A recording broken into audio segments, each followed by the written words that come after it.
I don't know if there were 329 or 329 wins. I think you referenced you did lose one fight. Is that true?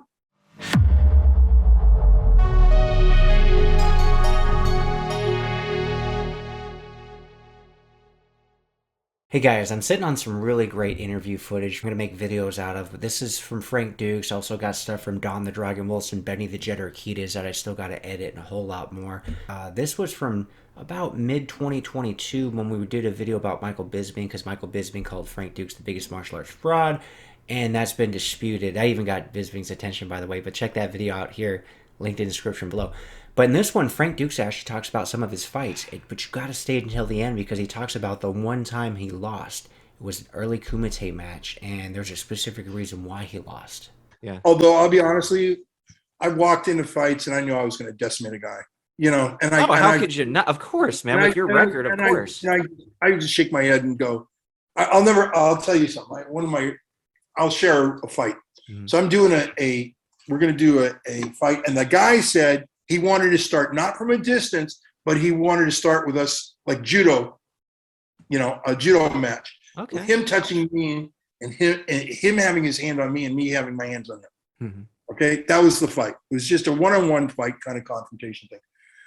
I said, "Are you sure you want to do this?" He goes, "Yeah, let's do it this way. I'm a jiu-jitsu guy, blah, blah, blah, whatever." Okay.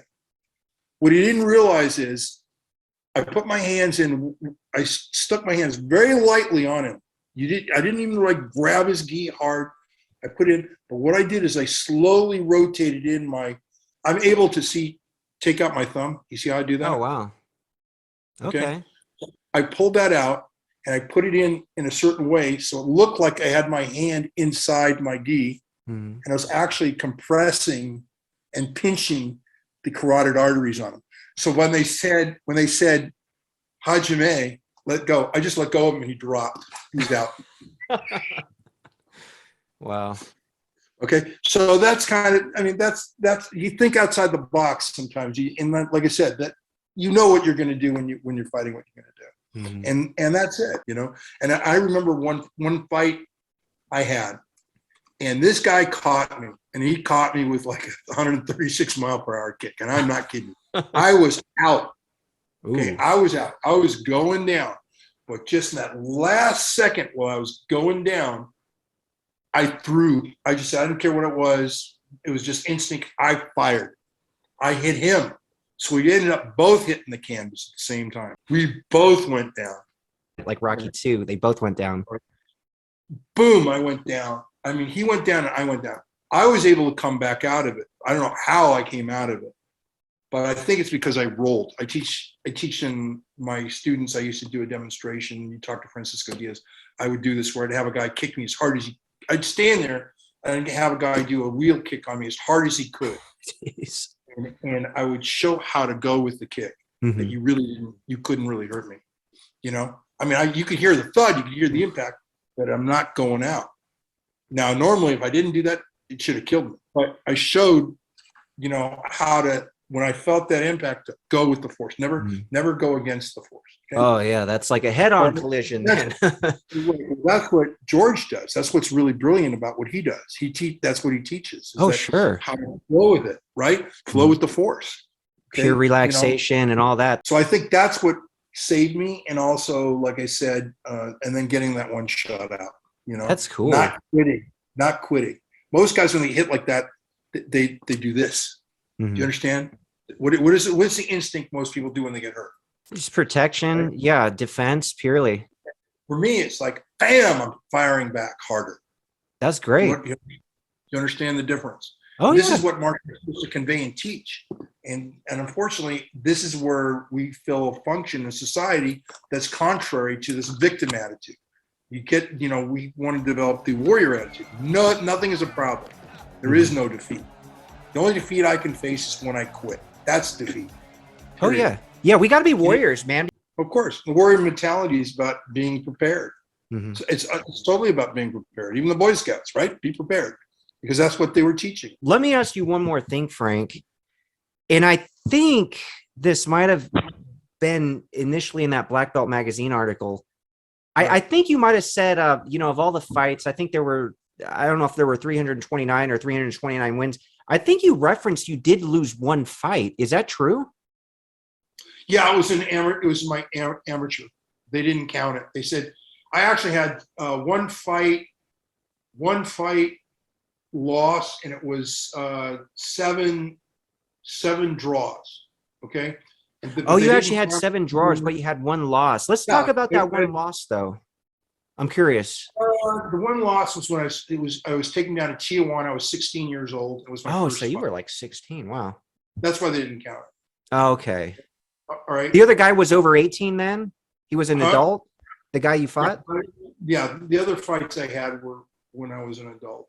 No, real quick. The guy you fought when you were 16, was he an adult and you were minor? Oh yeah.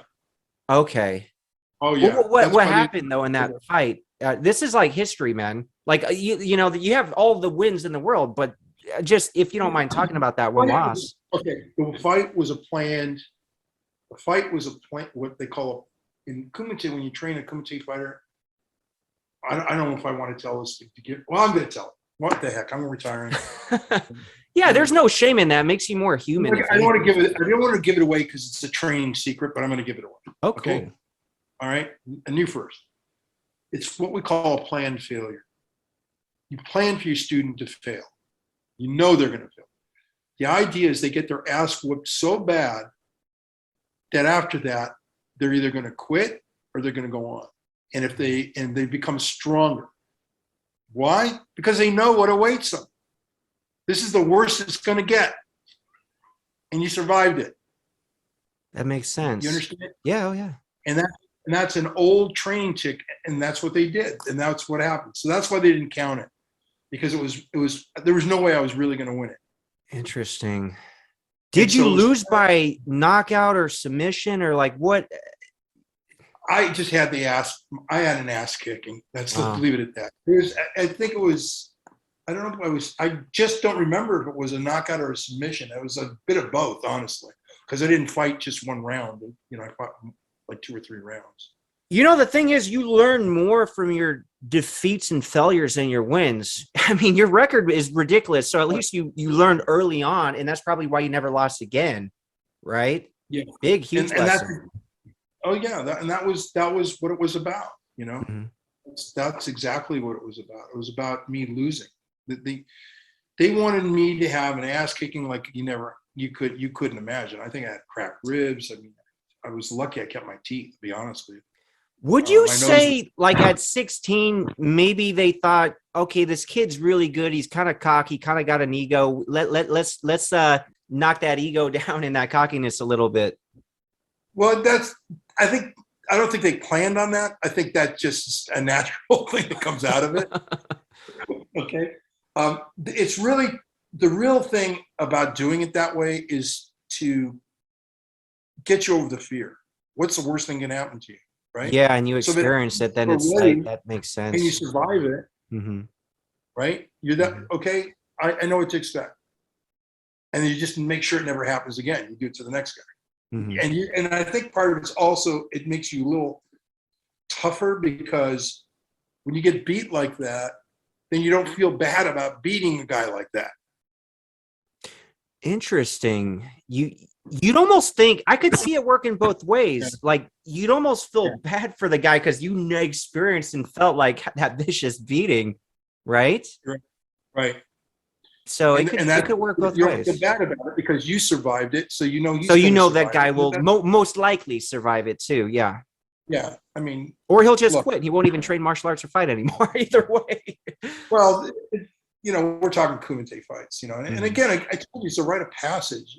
Men don't have one anymore, and that's the unfortunate thing. When you go through that, and then you feel like you're part of a brotherhood. I mean, oh sure, Dr. Day went through it.